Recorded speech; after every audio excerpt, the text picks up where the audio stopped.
प्रभु जी की दी हुई मन वाणी से, बुद्धि से कुछ विचार रखने की कोशिश कर रही हूँ।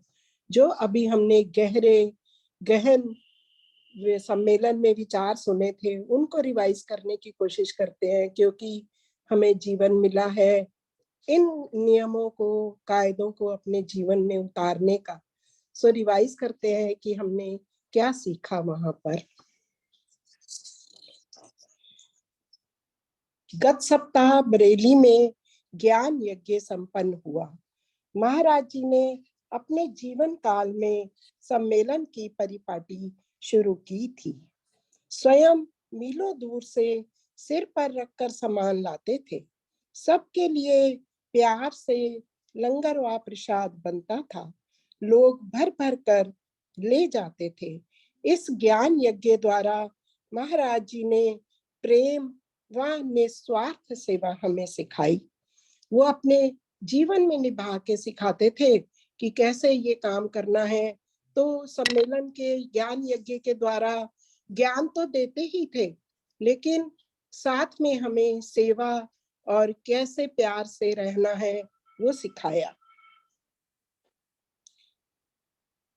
सब प्रेमी जन निष्काम भाव से सारी संगत की सेवा करते हैं, जिससे कि प्रेम प्यार बढ़े। सब लोग मिलजुल कर, चाहे कोई भी सेवा हो, छोटी हो या बड़ी हो, मिलजुल कर काम करते हैं और किसी किसी के साथ भी वैर विरोध नहीं करते।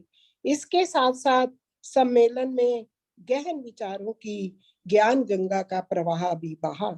गुणी जनों ने अपने विचारों व ज्ञान से आध्यात्मिक उन्नति करने वालों को अध्यात्म का विज्ञान सिखाया। आज हम उन विचारों से जो हमने सीखा, जो विचार हमारे मन व हृदय में गहरे उतरे, और उन नियमों को जो महाराज जी ने अपने जीवन में निभा कर दिखाया, जिससे हम भी समझ सकें, हम भी उनके बताए विचार व नियमों को अपने जीवन में अपनाकर अपनी आत्मिक उन्नति कर सकते हैं। तो ये इन विचारों के माध्यम से हमने बहुत कुछ सीखने को हमें मिला। कितना डिसिप्लिन, कितनी अच्छी अच्छी बातें, कितने शुद्ध विचार। तो आज हम उन विचारों को, पहले दिन के 2 सत्संग हुए थे, उनको याद करते हैं।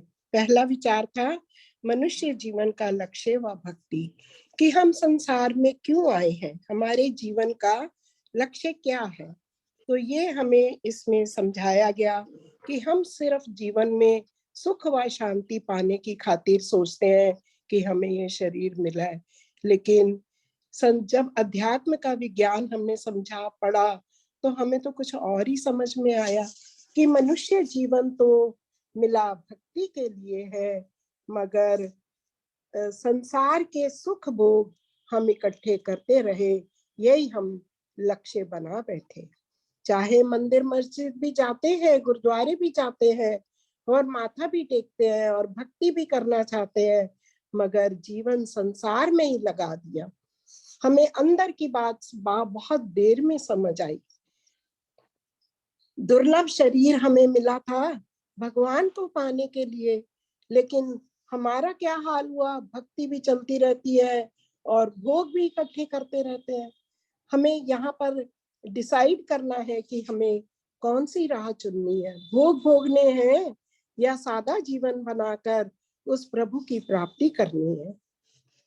मानते हैं भगवान को, मगर उनके कहने पर हम चलते नहीं। जो वो नियम कायदे कानून देते हैं, वो हम अपने जीवन में मेहनत से हम उनको अपने जीवन में लागू कर सकते हैं। काम तो कर सकते हैं वो, लेकिन उसके लिए हमें मेहनत करनी पड़ेगी। अपना जीवन हम वैसा नहीं बना पाते जैसा हमें गुरु महाराज जी समझाते हैं। 84 लाख योनियों के बाद हमें मिलने वाला शरीर, उसका हम महत्व ही नहीं समझ पाए। हमें भक्ति करनी थी और हम भोगों में फंस गए, ना वो महत्वपूर्ण कार्य किया जिसके लिए हमें ये शरीर मिला। इस जीवन में शास्त्रों का अध्ययन केवल पढ़ने तक सीमित कर लिया, बस पढ़ लिया और समाप्त कर दिया। उसका हमने चिंतन मनन था, उसको अपने जीवन में डालना था, वो हमारा प्रोसेस बहुत स्लो हो गया, बहुत देर समझ आई और उसके बाद हमारा प्रोसेस स्लो हो रहा है। उससे वो सफलता हमें नहीं प्राप्त करी जो कि मुक्ति का मार्ग हमारा लक्ष्य था। और आज भी वही लक्ष्य है, इस पर दृढ़ता से हमने चलना है, क्योंकि जीवन मिला ही भक्ति करने के लिए है, उस प्रभु को मिलने के लिए मिला है। मगर असली धर्म हम जो भूल बैठे हैं वो है तो वासना निवृत्ति के लिए है, ना कि भोगों के लिए।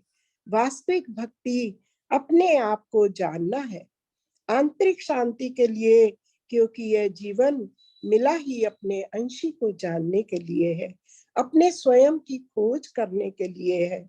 हमें अपनी आत्मिक शांति के लिए बार बार उस प्रभु के, उस महाराज जी के बताए हुए नियमों पर दृढ़ होकर चलना है।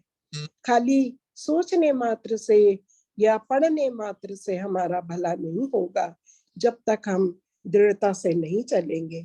तो इस सत्संग में उन्होंने बहुत अच्छे से समझाया कि हमें डिसाइड करना है, हमें अपना रास्ता पक्का करना है कि हमें भोग भोगने हैं या सत्य के रास्ते पे चलना है। तो हमें बार बार पढ़ के, सुन के, मनन करके ये बात हमारा निश्चय पक्का हो जाता है कि हम भक्ति करने के लिए हमें जीवन, तो हम उसी राह पर चले। तो ये शरण भंगुर जो जीवन है, इसका कुछ पता नहीं कब चला जाए। इस जीवन की समाप्ति से पहले ही मैं अपने दुर्लभ जीवन का, जो मनुष्य जीवन मुझे मिला है, उसका सदुपयोग क्यों न कर लूं। जो बताए मार्ग पर हमें चलना है, ये ना हो कि मैं गर्त में गिर जाऊं और मैं अपना पतन कर बैठूं। उससे बचते हुए, मर्यादा में रहते हुए, अपने जीवन की सार संभाल करते हुए, मैं जन्मों से जो इस मल और विकार रूपी जन्म में जी रहा हूँ, उसको दूर करते हुए अपने जीवन के रहते रहते मैं इससे पार पा जाऊं और उस प्रभु से मिलने की मेरी जो लक्ष्य है, जो मेरी मंशा है, वो पूरी हो जाए। ये पहले सत्संग का सार था कि हम पक्का निश्चय कर लें कि हमें भक्ति करनी है और इस राह पर हमें दृढ़ता से चलना है। दूसरा विचार था मन, बुद्धि और ईश्वर, कि हमें हमारे शरीर में सूक्ष्म शरीर भी है, कि मन, बुद्धि, ईश्वर भी इसी में है। हमारा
हेलो। हाँ जी, ओम राम सत्यम जी, प्लीज स्टार्ट हाँ जी, करिए। ये बीच में वो नेटवर्क प्रॉब्लम हो रही थी, अब हो गया ठीक। हाँ जी, हाँ जी, आ गया। अभी ये दूसरा विचार फिर से रख रही हूँ कि हमारा शरीर जो है, उसमें सूक्ष्म चीजें भी हैं, जो ये जड़ शरीर है, इसमें मन, बुद्धि, ईश्वर भी है, और मन करके हम कामना करके अपना जीवन जीते हैं। कामना जो है वो मनुष्य को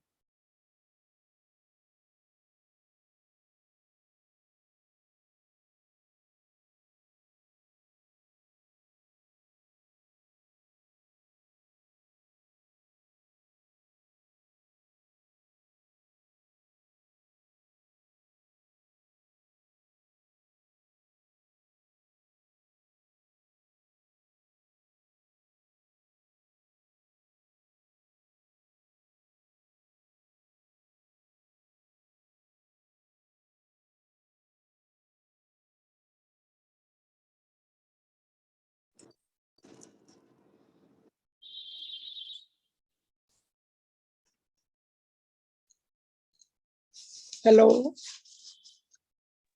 हाँ जी, जो ओम ब्रह्म मनुष्य सत्यम की जी। कामनाएं हैं वो कभी खत्म नहीं होती, तृष्णा की प्यास कभी खत्म नहीं होती, हमेशा बढ़ती रहती है। यही हमारी बैरी है, यही हमारे हमारे दुख का कारण है। और एक इच्छा पूरी ना हो तो क्रोध भी आता है। काम और क्रोध दोनों एक ही है। ये ज्ञानियों का भी वैरी है, ये हमारा साधारण मनुष्य का भी वैरी है और ज्ञानियों का भी वैरी है। बड़े बड़े विद्वान कामना के जेरे असर अपना नुकसान कर बैठते हैं, अपना पतन कर बैठते हैं। जैसे युधिष्ठिर, उन्होंने जुए में अपनी पत्नी को हार गए। क्या हुआ था उनकी बुद्धि को? वो इतने ज्ञानी थे, धर्मपुत्र थे, लेकिन वो गलती कर बैठे। कितना कष्ट भी मिलता है, लेकिन हम नहीं समझ पाते हैं और कामना करके अपने आप को कष्ट भी देते हैं, अपना जीवन भी नर्क बना लेते हैं। जितने भोग बढ़ते हैं उतना ही हमारा पतन होता है। जैसे कि महाभारत का युद्ध भी इच्छाओं करके ही तो हुआ। कितना बड़ा युद्ध हो गया और किसी का कुछ ना बना। उन्होंने भाई साहब जी ने वाणी द्वारा भी एक श्लोक सुना के बताया, जेती संपत पाइये उतना घना कलेश, मंगत मन नहीं धीरज पकड़े, दुखिया रहत हमेशा। हम भोग इकट्ठे करने करने में ही अपना जीवन खत्म कर देते हैं। हम अपने शौक, अपने भोग हमें कम करने हैं, हमें मर्यादा में जीवन जीना है, हमें अपने शौक कम करने में मेहनत करनी है। भोगों की खातिर, स्वार्थ की खातिर अपने बच्चों को अपने से दूर कर देते हैं कि वो भोग इकट्ठे कर ले, सुखी हो जाए, पढ़ लिख जाए। लेकिन ये नहीं पता कि ये सुख क्षणिक है, ये सिर्फ शरीर का सुख है। ये एक सुख आएगा तो उसके बाद दूसरा इच्छा खड़ी हो जाएगी, हम फिर दुखी हो जाएंगे। हमें सुख इसमें नहीं मिलना है।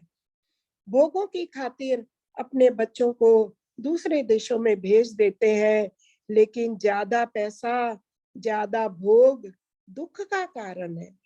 ये बात हमें समझनी है, सीखनी है। जहां ज्यादा विकास होता है, जहां ज्यादा पैसा होता है, वहीं विध्वंस भी निश्चित है। मन में विचार उठते ही कैसे हम अपने शरीर को उपयोग करते हैं और शरीर को कष्ट देकर भी अपने को सुख देने के लिए वो काम पूरा करने की कोशिश करते हैं, क्योंकि हमें बड़ा अभिमान है, अहंकार है कि मैं ये काम पूरा कर लूंगा, अपने आप को सुखी कर लूंगा। लेकिन प्रभु की आज्ञा के बिना सुख मिलना भी बहुत मुश्किल है। शरीर मन का गुलाम है और हम जड़ वस्तु को जड़ जड़ से ही तो मिलेगी, और चेतनता को अपनाएंगे तो चेतन को मिलेंगे। तो मन जो है हमारा गुलाम है, मन का गुलाम है। जो हमारा शरीर है मन का गुलाम है। बिना सोचे समझे हम अपनी कामनाएं पूरी करते रहते हैं, भोगते हैं, और फिर आदत बन जाती है और फिर वही हमें तड़पाती है। हमें कोई भी इच्छा सोच विचार कर पूरी करनी चाहिए। हर इच्छा का स्वागत नहीं करना है। हमें हमें विचार करके, मनन करके जिस इच्छा को हम छोड़ सकते हैं, जिस कामना करके हम दुखी होंगे, हम उसका त्याग कर सकते हैं। मर्यादा में जीवन जीने का ख्याल हमेशा हमारे मन में रहना चाहिए। अपने जीवन को शुद्ध करना है, पशु समान जीवन नहीं बनाना, क्योंकि वह तो मजबूर है। उनके पास बुद्धि विवेक भगवान ने नहीं दी है। हमें मानुष जन्म देकर प्रभु ने ये कृपा की है कि हमें बुद्धि दी है, विवेक दिया है, जिसके सहारे हम अपना निर्णय ठीक कर सकते हैं। अगर मन करके हम अगर गलत राह पे चल रहे हैं तो थोड़ी देर रुक कर अपने विवेक बुद्धि से उसको सही भी कर सकते हैं। अपने स्वभाव और कुछ जीवन को बदल सकते हैं। अंदर बैठे ईश्वर का साक्षात्कार करना है। नियम अनुसार समय पूर्वक सुबह शाम उस प्रभु की याद करनी है। जो शास्त्रों के आधार कार्य होते हैं और उनका निर्णय लिया जाता है तो वो विवेक पूर्ण होते हैं, हमें दुखी नहीं करते हैं। उसको करने के बाद हमें शांति मिलती है। पर की सेवा का भाव, निष्काम कर्म, दूसरों का ध्यान और महाराज जी ने नियम हमें जो दिए हैं, सत्संग, सेवा, सद्धर्म, तो ये हमें अपने ठीक तरह से निभाने हैं। मन में अनेक तरह से संकल्प उठते हैं। बुद्धि कैसे ठीक काम करे, यह वाणी व सत्संग से हम सीखते हैं। नहीं तो हमारी बुद्धि अहंकारी होकर गलत निर्णय लेकर दुख सुख में गोते खाती रहेगी। क्योंकि जब तक हमें सही ज्ञान नहीं आएगा कि बाहर के सुख के पीछे नहीं भागना है, हमें आंतरिक शांति चाहिए, तो ये निर्णय हमारा होगा। भक्ति हम सीख सकते हैं, कर सकते हैं। गलत कर्म करके हम पशु समान अपने जीवन को व्यर्थ ना करें। जो जीवन जीते हैं उसमें पुरुषार्थ के द्वारा हम अपने परमपिता परमेश्वर से मिलने की कोशिश करें। निश्चयात्मक बुद्धि से, विवेक पूर्ण निश्चय से प्रभु दर्शन करना है। उन्होंने हमें समझाया कि सत्संग द्वारा हम अपना जीवन सुधार सकते हैं। शास्त्र पढ़ने से, अध्ययन करने से, चिंतन मनन करने से जो हमारे मन की कठिन राह है उसको हम सुधार सकते हैं। वाणी में भी एक दोहा आया है कि हमें प्रभु से क्या मांगना है। हम बाहर की चीजों के लिए ना परेशान हो, वो हमारे भाग्य अनुसार हमें मिलती रहेंगी। भक्ति पदार्थ मांगियो, सत साहब दरबार,